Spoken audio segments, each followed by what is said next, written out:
చున్నాడు. నా ప్రాణమునకు ఆయన సేద తీర్చున్నాడు. తన నామమును బట్టి నీతి మార్గంలో నడిపించున్నాడు.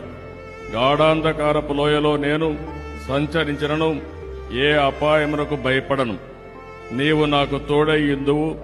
నీ గడ్డు కర్రయు నీ దండమును నన్ను అనుచరించను. నా శత్రువుల ఎదుట నీవు నాకు భోజనము పెద్ద సిద్ధపరచువు. నూనెతో నా తల అంటియున్నావు. నా గిన్నె నిండి పొర్లుచున్నది. నేను బ్రతుకు దినములన్నీయు కృపాక్షేమలే నా వెంట వచ్చును. చిరకాలం యెహోవా మందిరములో నేను నివాసము చేసిన సంపూర్ణమైన నీ చిత్తమే